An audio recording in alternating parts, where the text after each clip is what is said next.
Hello there, a very good evening to you. You're watching Vantage Point, and today on this edition we have a host of topics that we'll be discussing about, and especially the Bond Commission and also the tug of war that's happening within the coalition government itself. A very interesting time, and definitely we have Dr. Dan Jayatillaka joining us today in the studio for Vantage Point. Thank you very much for joining us. Hi Stephanie, good to be here. Well, just as I mentioned, the tug of war that's happening within the coalition government. We see close talks between the joint opposition and the Sri Lanka Freedom Party, and also speculations are rife that the former president may even join the SLFP, and his party members may even join before the local government elections. And all of this are happening right after President gave out a stern message about personal agendas and the double standards in the government itself. Do you see any connections between the two? Well, the game is clearly three-cornered at the moment. It can become something else. But if anybody thought that the TNA was the opposition, it's very clear that Mahinda Rajapaksa is the opposition. Otherwise, why would everybody be going to see him, including people in the government? What's being talked about is, will he or won't he? Will Mahinda say yes to an alignment with the SLFP or no? So one thing has been established: the SLFP does not, the official SLFP does not see an electoral future for itself without Mahinda Rajapaksa, because its vote base is for the most part with Mahinda and the joint opposition. So it's a tripolar game. President Sirisena, Prime Minister Wickremesinghe and the UNP, President Sirisena and the official SLFP, and Mahinda Rajapaksa and the JO. That's the nature of the game. Now, who will ally with whom and when? There will be some kind of alliance before the elections or after the elections. Right. To me, what's important is not only what happens before the elections, but who allies with whom to form the administrations after the local authorities. So does that elections. really mean that the United National Party will be separate from the contest, or will they have a possible... They'll definitely square off against Sri Lanka Freedom Party, is it? Well, it's going to be tripolar.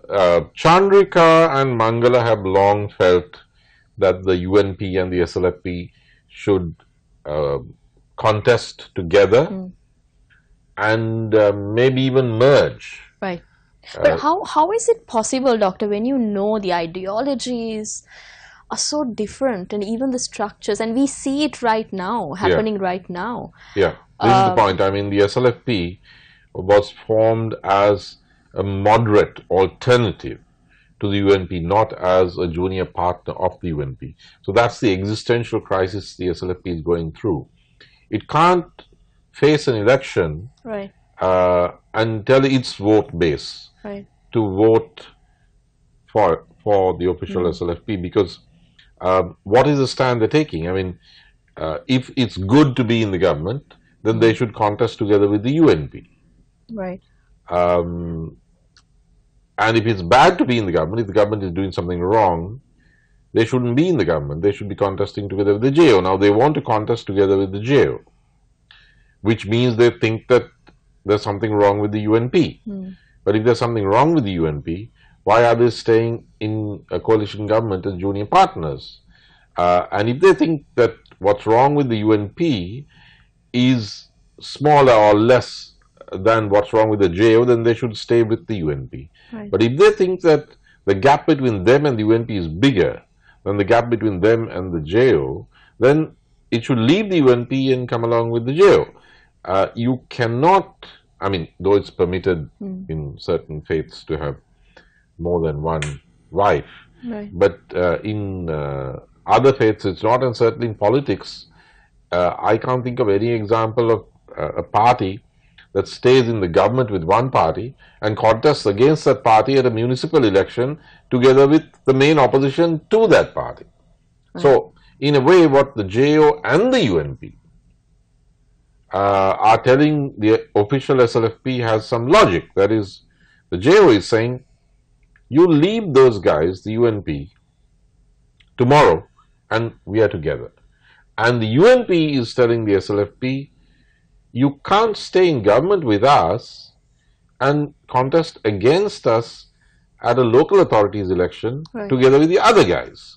So the SLFP is caught in the middle. It is one of those times in history, as in life, that one has to make a decision. I mean, even if it's a question of who you're getting married to, sometimes you have to make the decision. So the SLFP has to decide.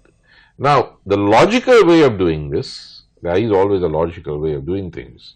The logical way is to figure out who's on the ascendancy and who's on the downswing. The UNP is clearly on the downswing, or else the SLFP wouldn't want not to contest together with the UNP. Everybody loves a winner. The SLFP knows that it has lost popularity because the UNP is unpopular. It doesn't want that unpopularity to rub off on its own electoral performance. So it's trying to hug the JO and regain some of its vote base. So which do you think will be a better bet for the SLFP, partnering up with the UNP, not JO, at all, because I mean, if they partner up with the UNP, former president's party? I mean, partnering up, with a UNP that is getting unpopular by the day doesn't make sense if you're SLFP. And when the UNP loses in 2020, this is clearly a one-term UNP government. Mr. Wickremesinghe is always a one-term Prime Minister.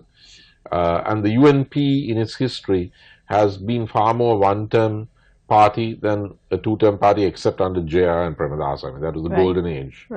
And this is, there's no JR here or Premadasa. JR Jawdana's grandson has left his party and joined President Sirisena, saying that the UNP core values have been abandoned by Prime Minister Wickremesinghe. So anyway, it's going to lose in 2019, 2020. The SLFP is trying to wriggle out from under while still maintaining a relationship, a presence in government, so they can enjoy the ride until 2020. That won't work. They're definitely suffering or struggling to do it.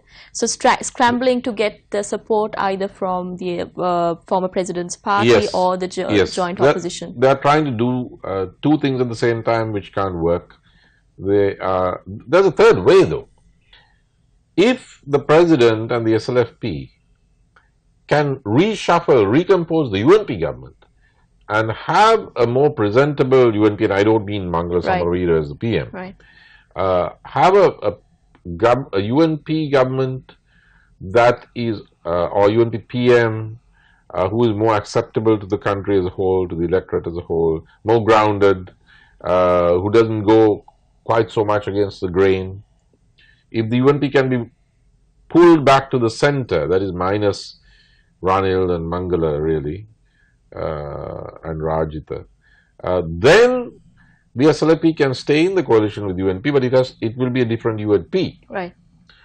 But short of that, the SLFP will just sink deeper and deeper. Now, look at it logically. They're trying to ally with Mahinda Rajapaksa at this little election. What must the pressures be? I mean, why should they even do that? It's because they're under pressure from their grassroots. Now, that pressure is only going to grow mid-2018 with the provincial council elections, right? And it's going to become impossible when the national elections, presidential and parliamentary, come around in 2019, 2020. So, why not do it now? If the SLFP contests alone and does very badly at the local authorities election, then with what strength or on what basis will they be able to negotiate either with the JO or the UNP on the morning after? Doctor, don't you think it's quite hypocritical for Sri Lanka Freedom Party to even think about allying with other parties when they had already come to the platform talking or criticizing the joint opposition for the wrongdoings that they had done during the previous administration? So do you think that they're overcompensating for just to win an election? No, actually the SLFP didn't criticize the joint opposition. The SLFP guys who are in parliament all contested on an anti-UNP ticket in August 2015 under Mahinda. But when they formed the unity coalition, so they came in with anti-UNP votes, undermined his leadership, betrayed him, and joined a coalition with UNP. Now they are scrambling to get back to their vote base because they have not been able to take their vote base with them into the coalition with the UNP. Why? Because that vote base is anti-UNP, it's bedrock anti-UNP. Right. So interesting times, definitely. Well, we are headed into a short commercial break. When we come back, we'll talk about more about politics for sure. Stay tuned. Welcome back. You're watching Vantage Point. Well, Dr. B, were talking about how exactly SLFP is going to position itself before the local government elections. How are they going to navigate the choppy waters? Because it seems quite confusing, not only for the people in politics, but the ones who are watching it and the viewers themselves. How exactly are they going to navigate the whole situation for their own benefit?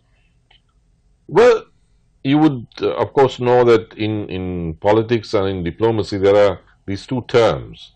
One is pivot, like the US pivot to Asia. The other is reset, press the reset button. These are the two terms that are used in the Western press about politics and diplomacy.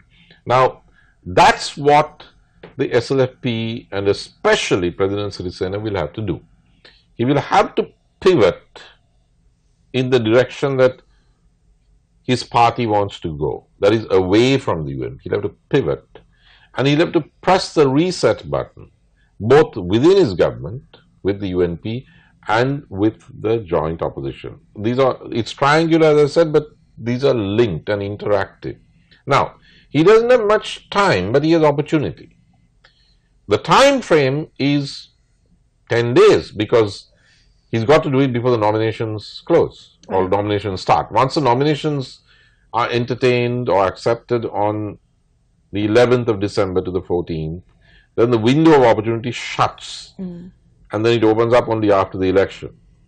So he's got 10 days, but he's got opportunities in terms of, though he doesn't have time, he has chances. Why? Three things are coming up within weeks, and that's before the election. One, December 8th, the Presidential Commission on the Bond Scam hands in its report. And he can act on the report. December 9th, the budget comes up for its vote. The SLFP can show where it stands vis-a-vis the UNP. I mean, he can't really vote for the budget and expect the JO to have it as an electoral partner. The JO will look stupid. Right.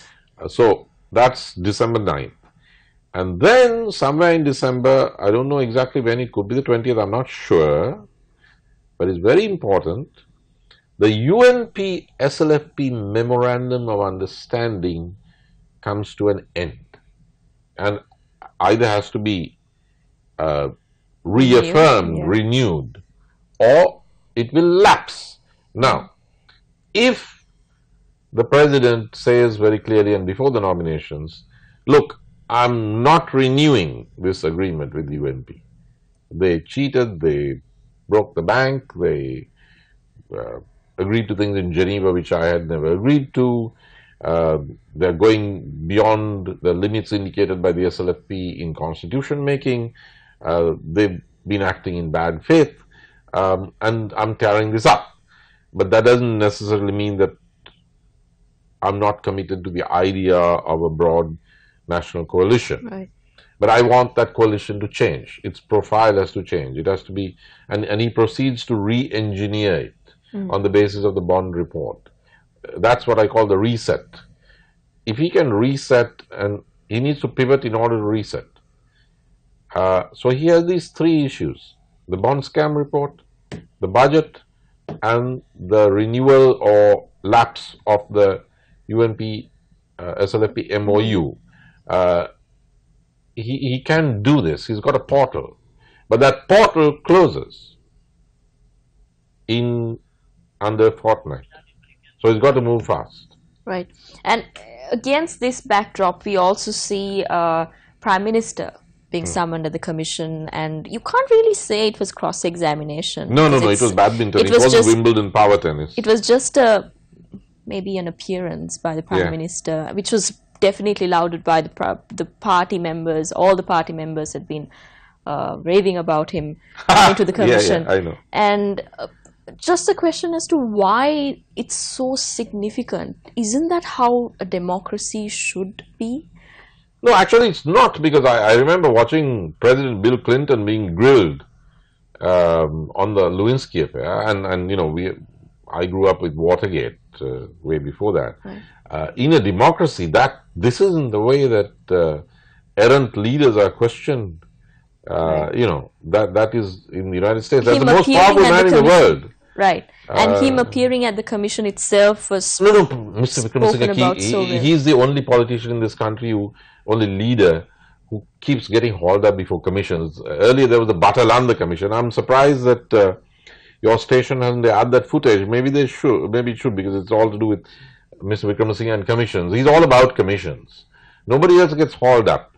So it's not that he valiantly faces commissions. It's that he does things or is involved with things which nobody else would get involved in, right. And therefore he has to face commissions under different leaders. I mean, this is under, they're both under the SLFP, by the way.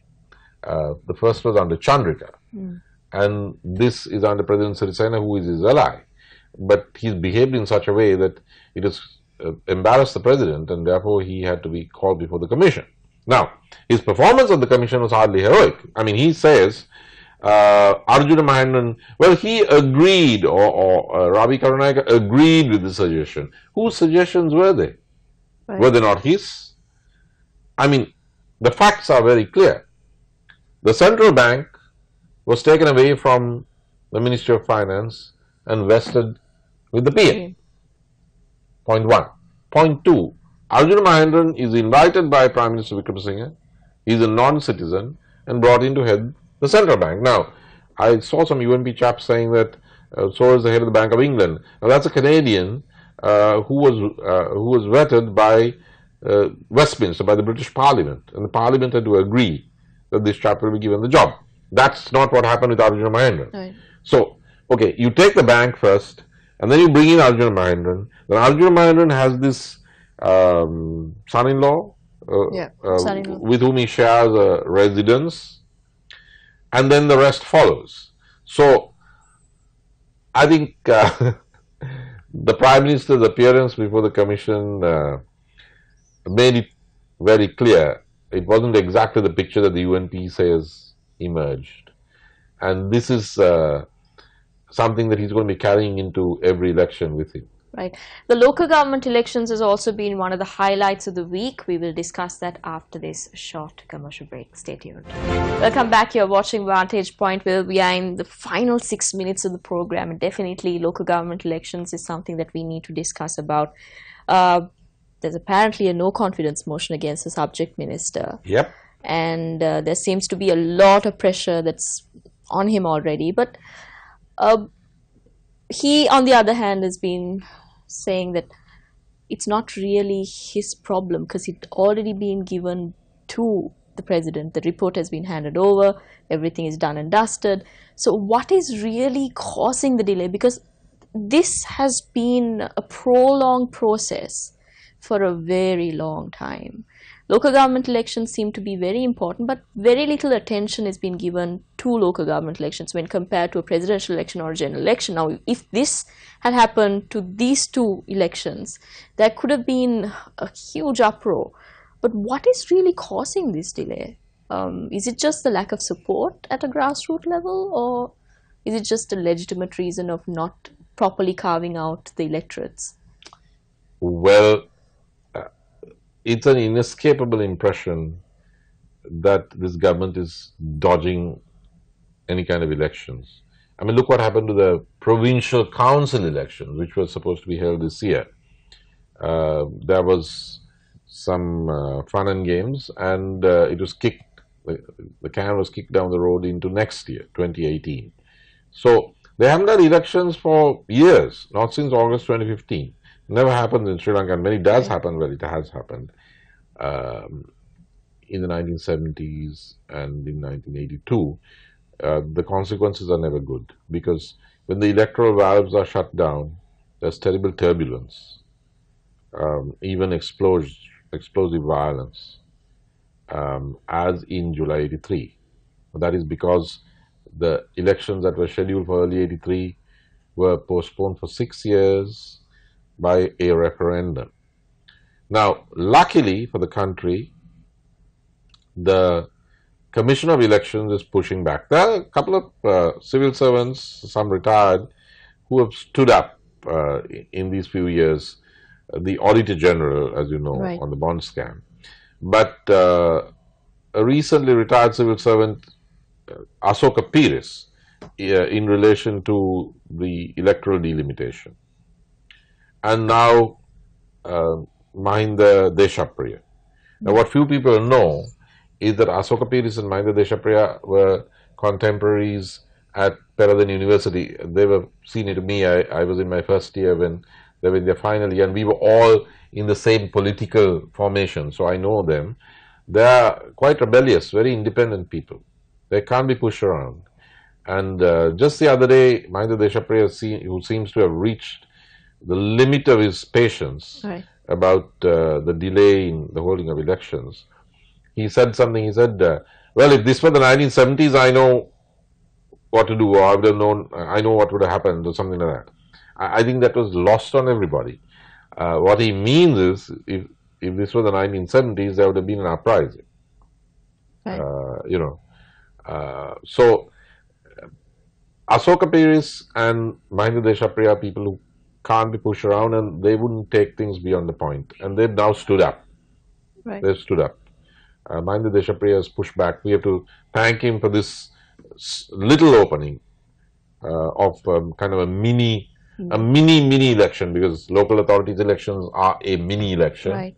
And you're going to have a mini election for So sure. it's something like what happened during few years ago during Pudukkuddiruppu. No, that was I think the previous government trying to kind of fix it a little bit. But here the space is opening. Right. And Mahinda Deshapriya has opened that space, and the parliament has been pushing. And you know, Pfizer, I mean, we have cordial relations. I wish that Pfizer would bear in mind, or just ask his father about what happened to Mr. Fauzi when Mr. Fauzi was Pfizer's age. It was also to do with local government elections and not holding them. Now, I'm not saying it was fair to accuse Mr. Fauzi, but Felix Das Bandanayake, the very powerful minister, he did not want to hold local authority elections. So they froze the municipal councils and appointed Mr. Fauzi, who was the mayor of Colombo, as special commissioner. And when the next government came in, his civic rights were removed because he was seen as having obstructed electoral democracy. Right. Because his political boss told him to do that, Felix Das Bandanayake. So I don't want Pfizer to go the route that Mr. Fauzi went at the same age. But he's headed down that road.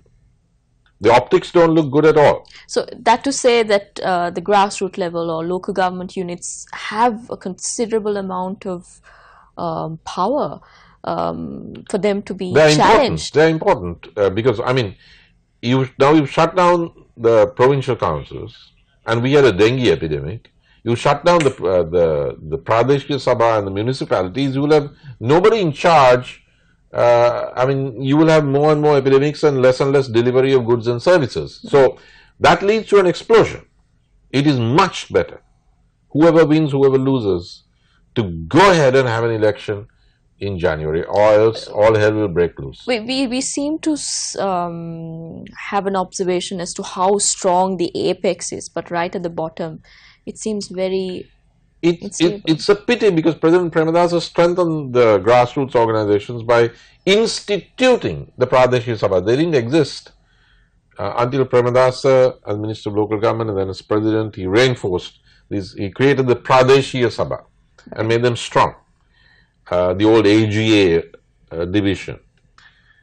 So they exist, but elections have not been held unless these bodies are elected. Almost like it's crumbling from the bottom. Two levels. That's why nothing is happening in the country, because there's a structure. Right. And two levels of the structure are paralyzed. One, the Pradesh is about the grassroots, the municipalities, and the other, the provincial councils, which are quite important after the 13th Amendment. Now, when elections have been postponed, there's no legitimacy there.